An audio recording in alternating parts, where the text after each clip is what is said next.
I'm in a Zoom room right now with myself, and what I want to do is demonstrate two features that can be utilized when you have a class full of students. The first one is annotate. So I'm going to have my other computer share their screen. So my other computer is now sharing its screen.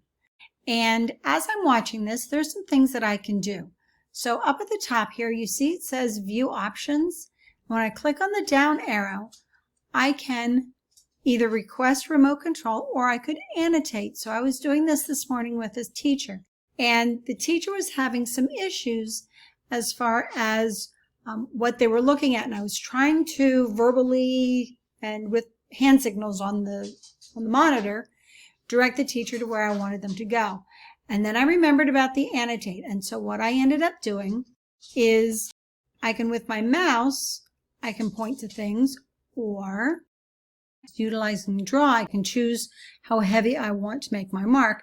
But I'm going to choose this one, and I'm going to say what you want to do is utilize the fill bucket to fill these cells. So then the teacher might have said, oh, okay, so these cells I want to fill with yellow. And I can see what they're doing, and I can say, yes, that's what you want to do. I could type a message in here and I'll make the yellow red. And so maybe then the teacher will, with those still highlighted, may choose a different color and say, oh, okay, red. And then I'd say, okay, and then I could, utilizing this clear or the trash bin, I can clear any one of these. I'm going to clear all my drawings.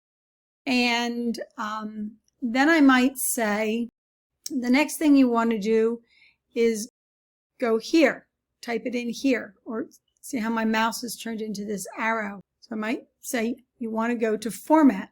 And so the teacher could then say, okay, format, now where? And sitting here, I could say you want to utilize a line right here.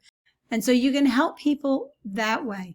You could simply draw an arrow and say, nope, this is what I'm talking about right here, and they will see that on their desktop.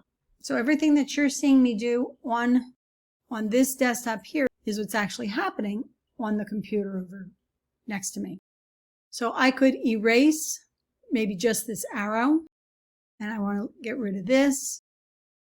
So you can use just about any one of these. Maybe I don't have, I'm not sure. Or anyway, so you can undo any of these, or you can redo any of the things that you have done. I'm going to clear my drawings. So that's annotate, which is kind of helpful when you have a student that has a question with something that they're working on, if they can share their screen with you and you can help guide them using these annotate tools.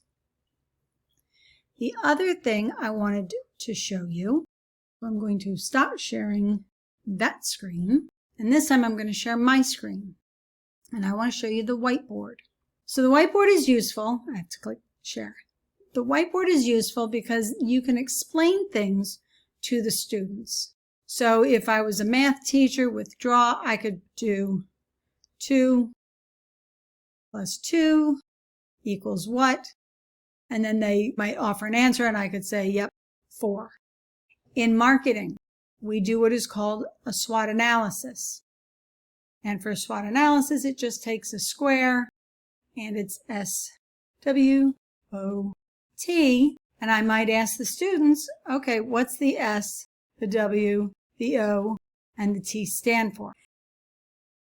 So if they go to share their screen, at the very top of their screen, they will see a bar just like this. But instead of stop sharing, theirs would say view options. Let me show you. So I'm going to stop sharing this for a second. So my other computer shared its screen again. And right up here you can see that I'm viewing that computer's desktop. Right here at this view options is this little drop down. And the students have this and they can annotate. They can request remote control. They can annotate. So if they choose annotate, that's how they would go about and annotate on my whiteboard. So that's what I'm going to do. And have them stop sharing. And I'm going to go back to the whiteboard. And so now I'm back here. So on my other computer, So they're going to use the text tool and type in strengths. On my screen here, there's strengths. So I might ask another student, well, what's the O stand for? And so that student might annotate and choose the text and click down right next to the O and type in opportunities, which is correct. So this is how you can get the kids working with you and demonstrating their knowledge and their skills and participating, and not just sitting there taking information in, but actually participating. So this whiteboard has a lot of different uses. Just have to think about what you want to do. So that is annotating and the whiteboard, and annotating on the whiteboard. Some more useful tools while using Zoom.